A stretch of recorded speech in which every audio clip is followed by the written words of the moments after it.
Alternate dispute resolution industry has a lot of potential, but it is often surrounded with some mystery. Of course, it should be so because one of its key characteristics is confidentiality. But should confidentiality become a ground to justify non-transparency?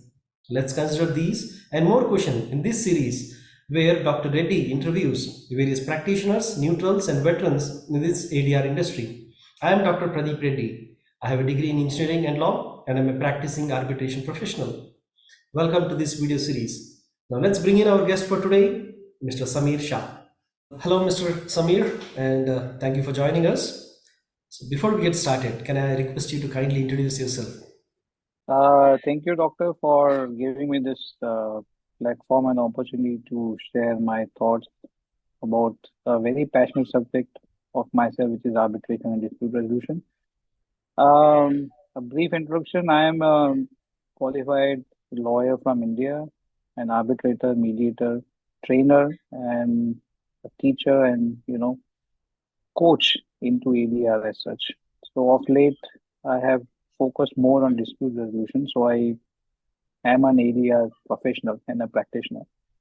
Based, of course, I have been there in India since almost 29 years now, and recently just relocated to US for work expansion and, of course, personal reasons. But yeah, I'm operating both time zones.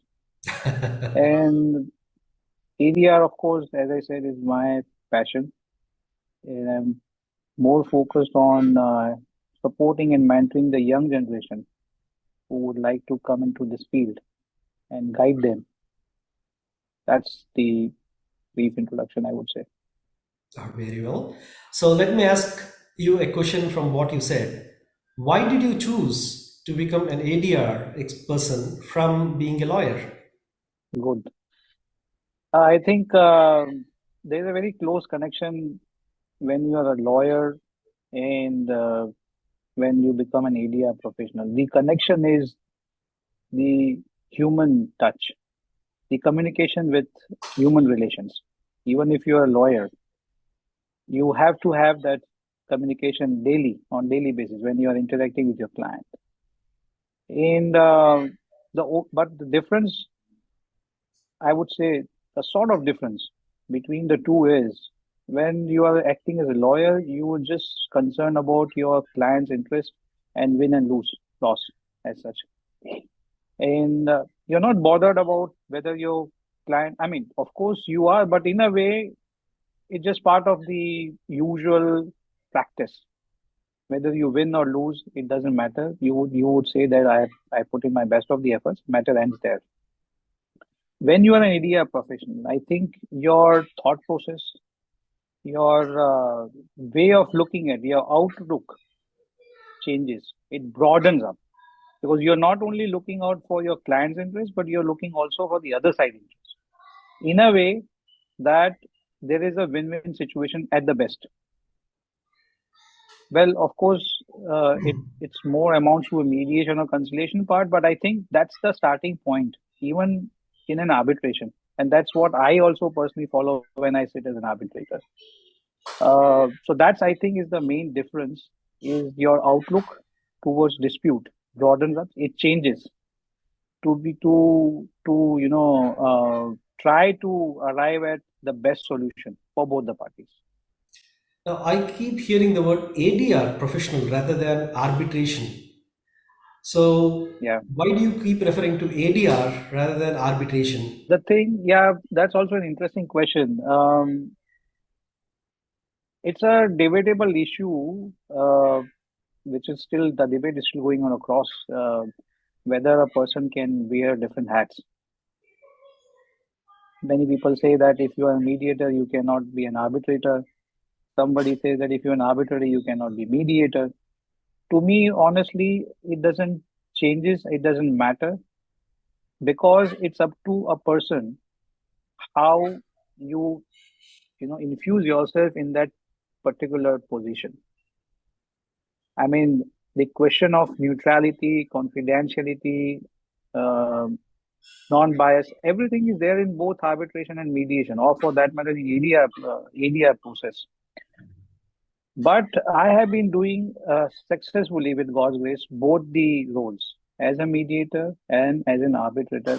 And the reason being, as I told you earlier, when I sit as an arbitrator, I also try to initially mediate, try to work around a common solution between the parties with the best of the interest, without being biased towards anybody, still remaining neutral. And there is no harm. In fact, the law itself provides for that power to you as an arbitrator to try to resolve the dispute with all possible ADR mechanisms. So why not use it? Unfortunately, I have not seen many uh, arbitrators or mediators doing this. But yes, for me personally, I think that's the best way for helping parties to resolve their disputes, and that's why I think the I call myself as an ADR professional and not as an arbitrator or mediator in isolation. Very well. Well, when it comes to negotiation, I say always refer to the Godfather. Make them an offer they can't refuse. So, anyways, but I'll share very quickly my experience as arbitrator and as counsel in arbitration. So, Hmm. when I'm sitting as an arbitrator, I am in a more, I don't want to use the word commanding, but I need to be strict certain things, Controlling, control controlling. the environment sometimes. Mm. And the next moment, after lunch, I will be sitting as a counsel, and my body language changes. I'm much more humble. So, how do you find this transition and adjusting to that environment? Because you're saying, Honestly, it is, kindly let me yeah, stop you for a quick second. Because you're not wearing two hats as an arbitrator or as mediator. Now I'm talking about being a judge for a few moments and then being an advocate for a few more correct, minutes. correct. No, you're right. It is difficult, but it's not impossible. As I said, it's all in your mind. It's all your mindset. If you are very clear in your mind what role you are playing, what are your responsibilities and duties, I don't think there is any issue in changing your hat uh, after each session. So long as you remain within that role and responsibility. I don't think, again, as I said, it's very easy said than done, but it's not impossible.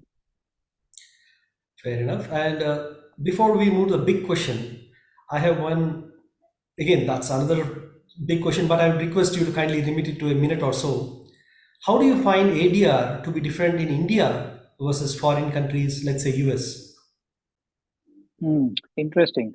Um, you see, we still are having a very traditional approach toward dispute resolution, in spite of the fact that of last 5 or 7 years, yes, there have been a great improvement in the ADR, scenario in our country, including support from the government, from the judiciary, from the legislation, institutions coming up.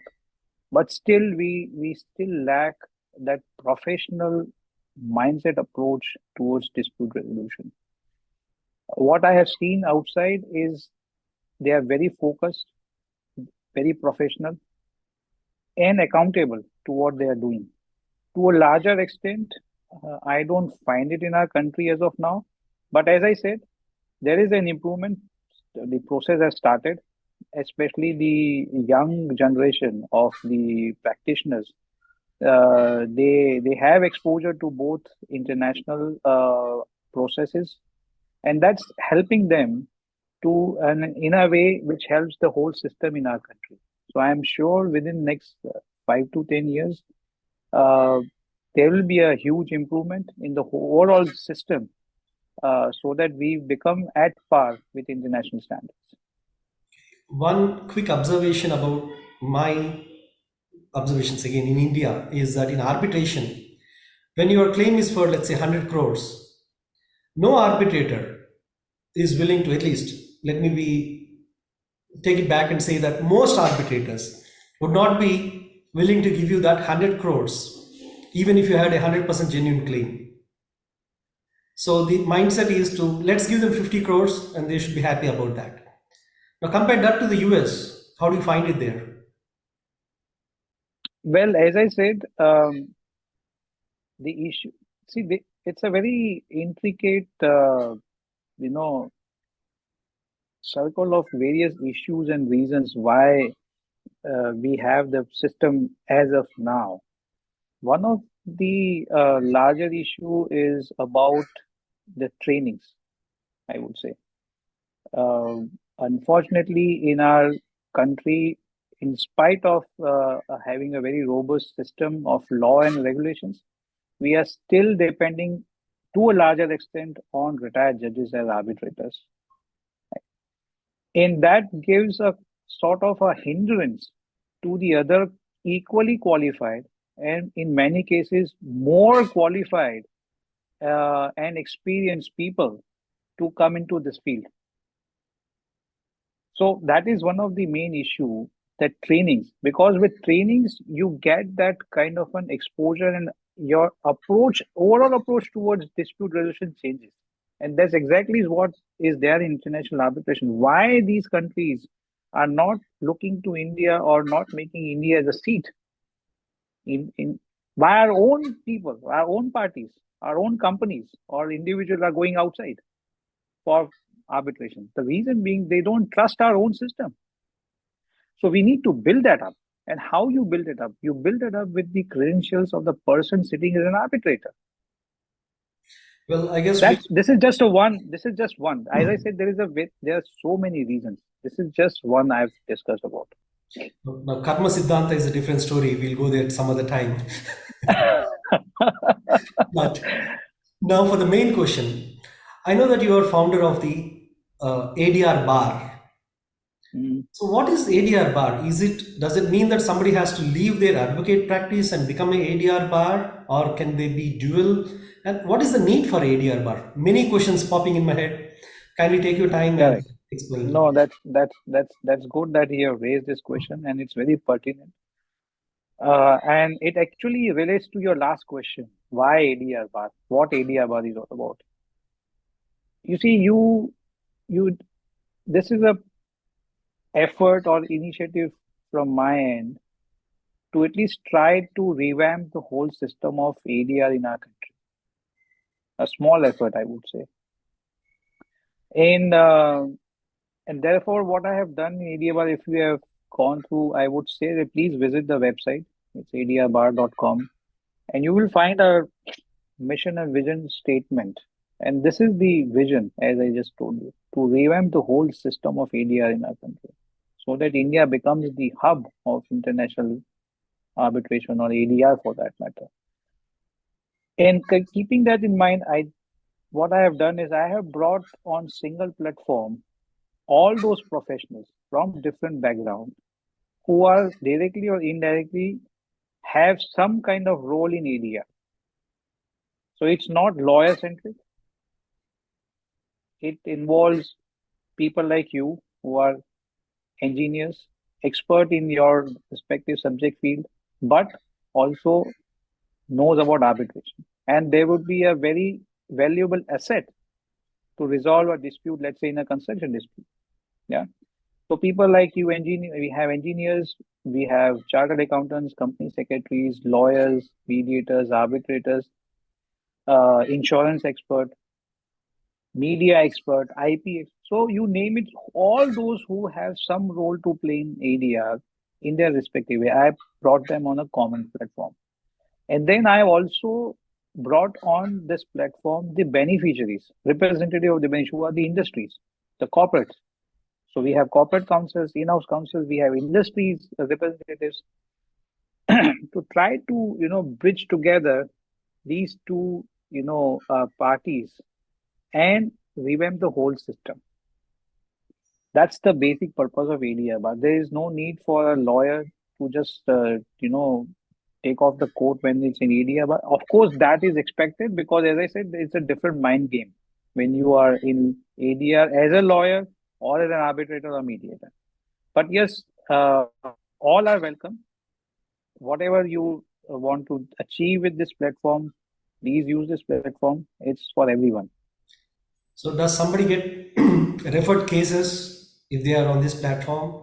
Or do you appoint arbitrators? Can somebody refer a No, dispute? I am no, no, no. I am not viewing this as a appointing authority or a center to facilitate arbitration or mediation for that matter.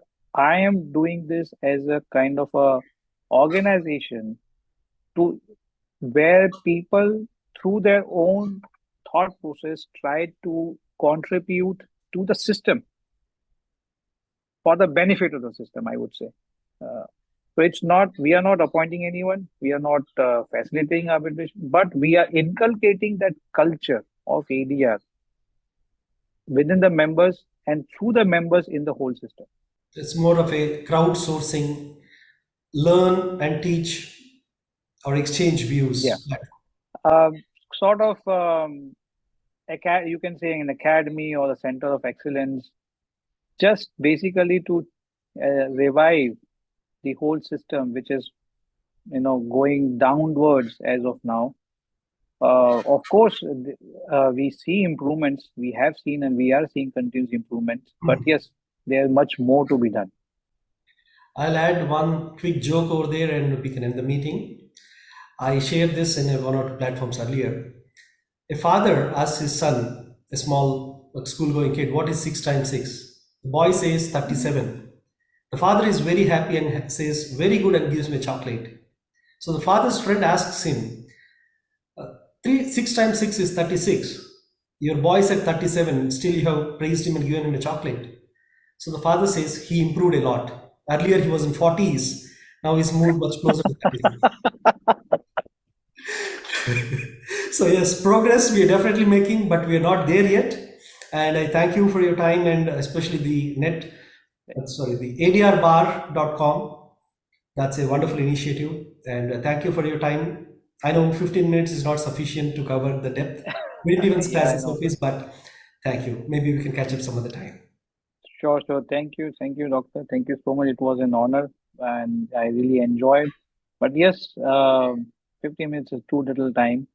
But I can, resonate with the feeling because as I am focused with students development also, I do many moot coaching and events and I do judging and all those stuff. So I can relate now when those students sitting there in 15 minutes, they are supposed to, wrap up the whole case before the judge. So I'm having the same feeling today right now. Sure. Thank you. But yeah, it was an enjoying, conversation. Thank you so much.